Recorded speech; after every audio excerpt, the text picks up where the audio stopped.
we're going to start off first with simple interest because this is the easiest formula. It's basically a linear equation. Whereas when we talk about compound interest, it's an exponential equation. So the curve isn't going to be a straight line, but it's going to be a curve that's going upwards. So let's get started here. I'm going to go share my screen. Actually, you know what? Let's add some music here. I didn't add music yet. Keep the vibe a little more upbeat here. Here, let's get an applause. All right. Here, I think my right now. That's a heartbeat. All right. Should we say everybody? Okay, if you don't want to be on camera, don't be. I'm gonna introduce you guys to my class here. All right. Oh, yep. They all camera shy right now. All right. We got Kevin back there. Kalel, Taya. All right. Now you guys are ready. Oh, Allison, did you just get some screen time? All right. So now what we're going to do here is we are going to here add a little bit of music. I think Jordan here says she liked this beat, right? All right. So now let me share my screen and we're going to talk about simple versus compound. Ready to go. We here represent at Cal Hills, Milpitas, California. If you guys don't know, we're in the 408 area code. All right, Kalel, you want to drop a flow? I think Kalel, you want to rap on this real quick? All right, let's do this.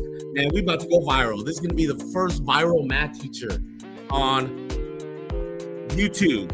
So let me lower down the music and we are ready to go. All right, I'm gonna share my screen and then bam. Okay, so basically this is how compound and simple interest work. So I'm gonna share with you guys my Blackboard. And first, we're gonna compare what is simple interest. Can you guys all see that? Does it share this time? Okay, I think you guys can see that on the board. We got simple, right? The name implies this is very easy to calculate because it's simple, right? Versus we're gonna talk about compound interest. So compound interest is where you can actually build wealth over time. Because when the main difference between simple and compound interest is this. I'm gonna break it down real simply. Number one, let's take a look at a graph. When you have simple interest, your graph is just a straight line like that. Why? Because simple interest, your money is growing at the same rate. So remember, whenever we look at simple interest, you're using a linear equation. It's y equals mx plus b, right? And what does these variables even mean? You guys must be like, I don't know what these letters mean. Mr. Pham, can you show me what's up? This is what it means. B is your initial amount of money you're gonna put in the bank. This is actually what people call in the finance industry as the principal. Not Mr. Payne, the principal, but the principal amount that you have in your account. So in this example, we're gonna say we have $10,000. This is our principal. We're gonna call him Mr. $10,000 now. So this is your y-intercept, 10K. I'm gonna put 10K there because I got no room. So your y-intercept is basically the initial amount that you start off with, right? It's when time is zero. This is why they call it the y-intercept. Another name for this is called the y-intercept. Why is it called the y-intercept? Because guess what, guys? It intercepts the y-axis at 10,000. Because you cannot make money grow if you got no money, right? You need money to make money. That's how the wealth actually build wealth, is they don't work for money. They allow their money to work for them. So, I think I got a phone call ringing. Hold up one second. Sam speaking. I do. Pi, do you have the forms that Miss Morell gave you yesterday? No, she don't got it today. Yeah. All right. Okay, bye. All right. So here, sorry about that, guys. I had a quick phone call for one of my students. So here we have simple interest. You got to start off with initial amount, right? If you got no money, you can't make no money. So let's say you start off with $10,000. And what are these variables mean? Okay. So M is the constant rate. This is how much money, because this is a straight line, this is how much interest. So we're going to call this interest, right? Do you guys know what interest means? Interest is the money that you're making, right? And so if you have $1,000 and you made 2% interest, well, 2% of 100 is $2. So 2% of $1,000 is going to be $20, right? So interest is the amount of money that your money is actually making. Like your money is actually working for you, earning interest. Interest is like your money's paycheck, all right? So interest, and what does X represent in this financial equation? X represents the time, right? Is it agreed the more time you have invested, the more money you make, right? So if you invest time, let's say 1 year, you could also invest for 2 years, for 3 years. So the more years you put it in, the more interest you make. And it's very easy to calculate. You just multiply how much interest you made. Let's say in this case, $20 a year. But if you have it for 3 years, how much money did you make?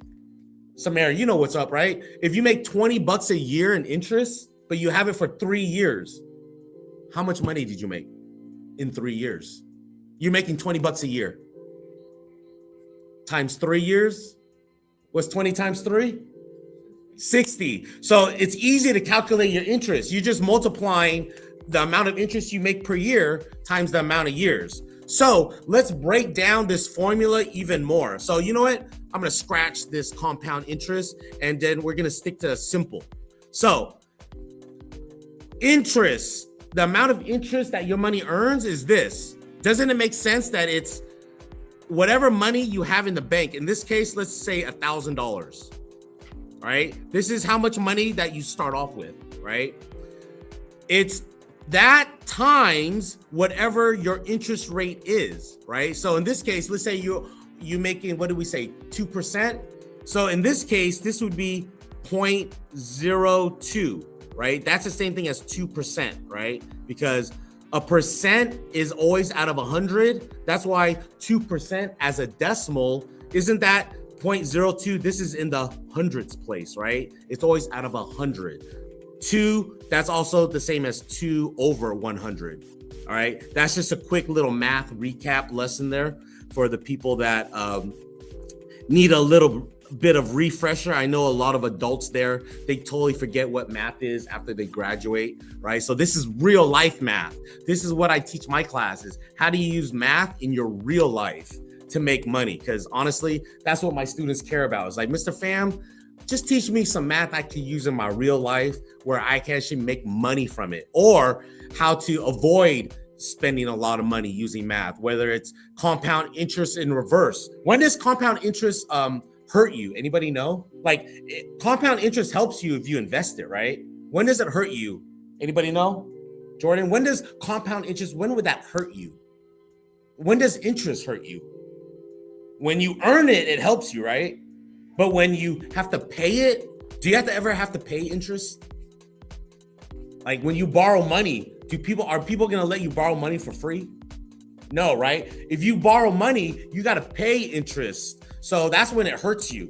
If you're paying interest and that interest is compounding, like when you get a loan on a house. You guys know when you guys buy a house, you have to borrow money for it from the bank.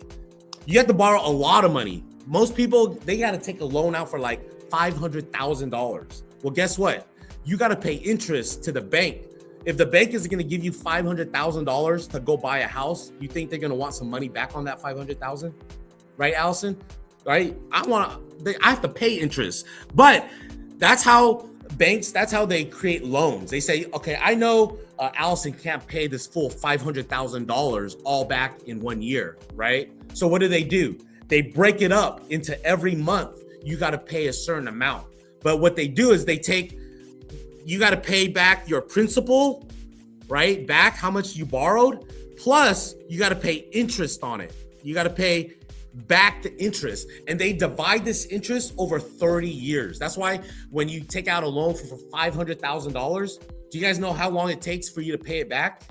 30 years. Do you guys know that? Because how else are you going to pay back 500,000, right? They break up 500,000, they divide it into months. So 30 years, right? If we do 30 years, right, times 12 months in a year, what is that? That is 3,600 months, right? So look at that. That's how many payments you got to make. You got to make 3,600 monthly payments in order to pay that back. But they don't say 500,000 divided by your principal, whatever you borrow. They take if you borrow 500,000, you actually have to pay after interest like 800,000. Did you guys know that?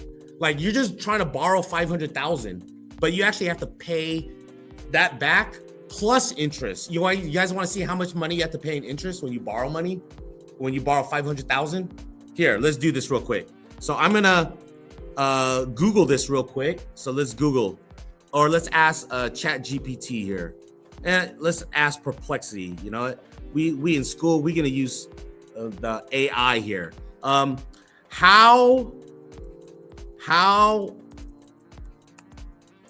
I gotta spell first. How much interest will I have to pay back on my 30-year, let's say 5% interest rate? Okay, so basically it's saying if I borrow $500,000, whoops, I have to ask them, on a $500,000 loan. Okay, so let's learn together here. To determine how much interest you have to pay back, first we got to know what the loan amount is. That's the principal, right? That's how much money that you're borrowing, or what you begin with. So this tells you the formula. So here, 500,000. Can you read from back there, Jordan? No. Samir, you want to read this? All right. Allison, you want to read this for me? Can you see this? Can you see that now? Okay. Read this for me. For a $500,000 loan at 5% annual interest rate over 30 years, like this is pretty much what's called a 30-year fixed rate. How much do you have to pay a month? What does it say? How much do you have to pay a month to pay back this $500,000 loan in 30 years? Every month? How much? All right. So this is kind of like your rent, right? This is what people call as their mortgage. So if you buy a house, you're paying the bank back. Did you guys know most of your parents, you guys live in a house right now, even though your parents might have bought it like 10, 15 years ago, you guys know that they still owe money on that house? You guys know that, right? Like, most people don't go and say, here, I want to buy that $1 million house. Here's $1 million, right? They say, okay, I want to buy that $1 million house, but let me go get a loan. Actually, let me put down a down deposit, which means let me give you like maybe $100,000 that I was able to save, but I have to borrow the rest. Does that make sense? You just put down a little bit. Typically, they ask for like 20% of the value of the house. So if you want to buy $1 million house, what's 20% of $1 million? Anybody know? What's 20% of $1 million? 20% of $1 million is $200,000. So if you wanted to buy $1 million home, the first obstacle is you have to save up $200,000. That's hard, right? To save $200,000. But that's the first step into buying a home. Whatever it is, just like when you buy a car. Let's talk about easier math. If you want to buy a car, let's say a car is $10,000. Let's just make it easy. You can't afford $10,000, even adults, right? So if you want to buy a car, you go to the car dealership like Lexus, Toyota. You got to put down 20%. What's 20% of 10,000? What's 20% of $10,000? 10% of $10,000 is 2,000. Very good, Kalel. I didn't even know you were paying attention back there. So $2,000. So that's how you buy things. If you're gonna buy something, do you guys know why they ask for 20%? You guys know why they ask you? Because they want you to have some skin in the game. You guys probably don't even know what that term means. Have you ever heard that, skin in the game? Basically, they say, okay, if you want to buy this car, you got to give me some money to make me think that you're going to pay me back, right? Because if you say, I want to buy it, but I'm not going to give you no money, well, what happens if you don't pay it back? Like, you know, they're the ones that are out of luck. So what they say is this: give me 20% of the money, go finance the rest, which means go get a loan for the rest, right? And then every month, pay me this back. And a loan for a car is usually 5-year loans. You guys know that? Like because you're only borrowing $10,000, so it's easier to pay back $5,000 over 5 years, right? But if you're borrowing $500,000 for a house, now you got to spread that over 30 years. Does that make sense? This is all just basic finance, how business thinks, right? So now the reason why they ask you for 20% down is this. Let's say you lose your job. Can you still make those payments? Can you still afford to make $2,600? You lose your job, you can't pay it no more, right? So what happens if, let's say you're making payments on your car and all of a sudden you can't make a payment no more? What do you think happens, Kalel? Yes, repo. Do you guys even know what repo means? You guys know what repo means? What does repo mean, Kalel? They take yours, right? They take it, but you know what sucks is that you lost out on your down payment, right? Let's say you put $2,000 down. Who takes your stuff? Do you guys even know who takes your stuff? The bank. Got it, right? Because the bank is the one that loaned you the money. So not only do they take your car, but they took your down payment, right? They took your 20%. Not only did they take your 20%, but they took every month you made payments on that car. Let's say you made payments for like 2 years, which is like 24 months of like $1,000 payments. They took all that money and they took your down payment. And guess what? They get to take your car. Now the bank is really making money, right? They took your money, they took your payments, and then they took your car. What do you think they do with the car? That car, they go out and they go sell it to somebody else, right? They take that car, that used car, guess what? You want to go buy a car? Okay, they're going to buy that used car from you. And guess what? If they repo it again, they just keep on making money off of that, right? That's why they have this thing called lending. Some lenders are really bad. You know what they do? They target people that don't have a lot of money. Like, I don't know if you guys heard of the financial crisis in 2006. Everybody could get a loan. I'm going to go back. This is a little history lesson here. Back in 2006, they had what's called subprime mortgages, which eventually caused the collapse of the financial industry. And then guess what? Guess who had to pay for all the big banks being greedy? We did. They took all the taxpayers' money, they bailed out the banks, and the rich just got richer. That's why today people are really sick of the rich. They have this thing called eat the rich, because what they did was they took advantage of people that didn't have money. They let them borrow it, right? They said, here, borrow $500,000. You didn't even have to be a legal immigrant. You didn't even have to have papers to get a loan, because the banks didn't care. They just said, here, take all this money, go buy a house. They knew that you couldn't afford the house, but they didn't care. You know why? They said, here, go borrow my money, go make your payments. And they made payments, very low interest rates. At that time, anybody could qualify, and you only had to pay like 3% interest rate or 5%. So all these poor people, and they targeted immigrants, they targeted minorities, like a lot of Mexicans, a lot of Asians, a lot of people that honestly are on the lower income bracket in the United States. Why did they give them the loans for? They gave them the loans because they knew they couldn't pay back these loans. Why would a bank give a loan to somebody that couldn't pay it back? Because they knew they would repo it. They would collect the down payment. They would allow them to continue to make payments for maybe 1 year, 2 years. But then when interest rates all of a sudden spiked up, and now the house, they owed more on the house than the house was actually worth, and they couldn't make the payments. Guess what? The bank came in and just took the houses back. That's why when you really don't really own your house until you pay it free and clear, meaning you actually paid off the entire loan amount. That's when the house is actually yours. So you might be living, your parents might be living in your house right now for the last 20 years. But guess what? The bank still owns it because you didn't pay it all off yet. So what happens if you can't make payments? Well, if you can't sell it back to somebody, at least you built some equity. But if you can't sell it back, the bank takes it away and they foreclose on your house. And then you get kicked out. You lost all the money that you put in there.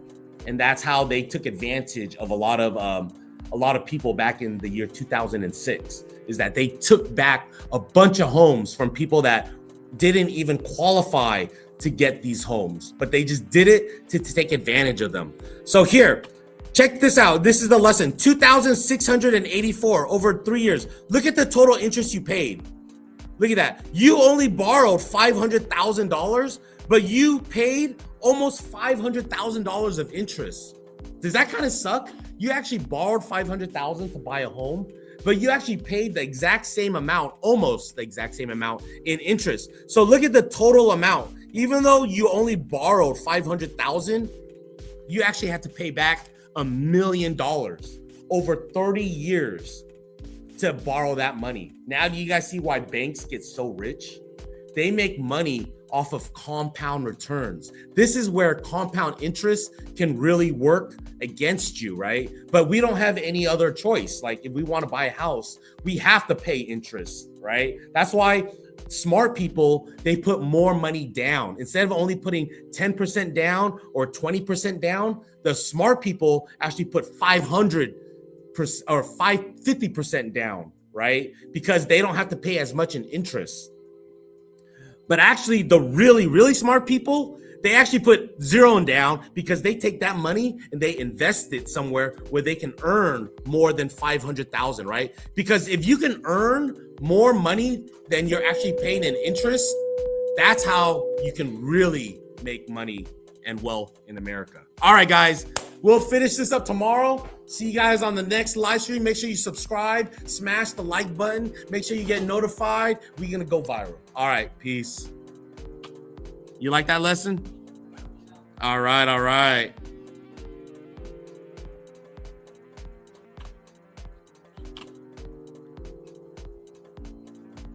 Okay, I'm ending the live stream.